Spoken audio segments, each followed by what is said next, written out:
and we really liked that the connection of the placebo effect, because it was all about the perception. And what I think is really interesting in Vanessa's installation here is that it talks about an immaterialization of an environment through materials. It starts to kind of blur your understanding where the limits of the space are, how a certain animation of the space can happen through very simple technique by this visual effect of the moire that happens when you move through the space. And that's how we then responded with our installation, which is the small wireframe video over there, which is also about a dematerialization of space through a different form of representation. It's a digital model of kind of a prototype spatial study that then turned into a building, which you see on Johannesstraße. It's next to Karl. But it's also some kind of a prototypal space, like maybe this pavilion can be seen as a prototype for a larger, let's say, built environment.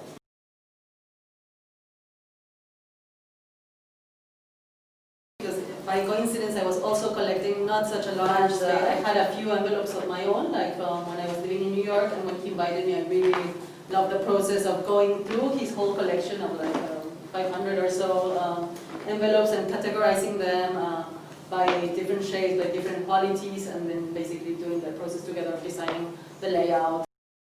Here in the background, we hear the so-called pink noise. Why it's called pink? Yeah, I think, you know, if we create an atmospheric environment, sound is a really important part of it, and it kind of complements or even like accelerates the experience that you have. And the pink noise is something that is considered soothing or helping to fall asleep, to kind of calm you down. It doesn't sound like it when you hear it first, but we also did once a sleep chamber in a design like Biennale in Istanbul, where first it's kind of irritating, but after a while your body really kind of gets in tune with that sound and it helps to really kind of relax you. So I think by having this kind of visual effect that takes you maybe into a different form of perception, the sound also implements that or balances that. And I think that's why we felt it was a perfect addition to this installation. So, what are the binaural beats? Binaural beats are basically like two-tone frequencies that are different in each ear. So you're receiving like one tone in the right ear and one different in the left ear. And what magically happens is that your brain actually creates like the difference of those tones. And that creates basically like a synchronization of your whole brain, and they are used by people to induce meditation states, or also to induce like joy. Like some people say that they work for like endorphins, let's say, so to be happy, to be relaxed. So the faster the brainwave, then the more active and the more concentration. And also for study, for example, and then the lower the frequency, then it's more for meditation states.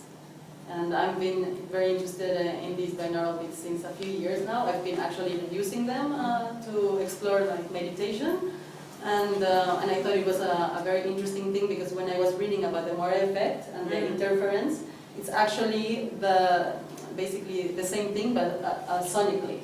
So what's happening there is like an interference, but of sound.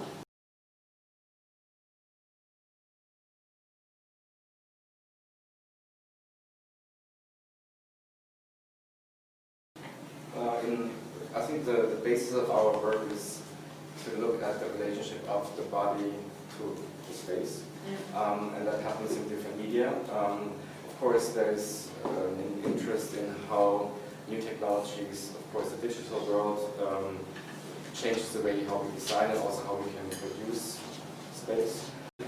We don't really make this difference of the disciplines, but I always get confronted with that question.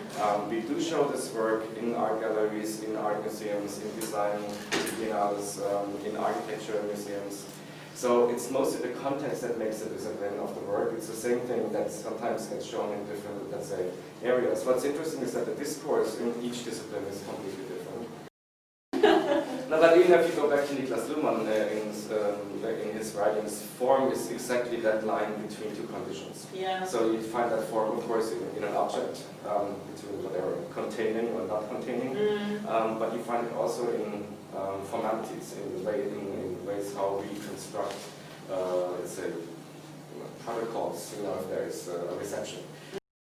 These are somehow the questions that we try to find an architectural equivalent to. I'm fascinated by just everyday materials and my interest in geometry and patterns. We come again to the idea of patterns and how they basically then are used in everyday materials.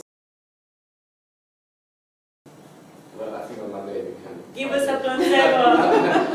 On Monday. Yes, just walk around, just see everything and just like... But stay yeah, focused. just Enjoy the beer bar.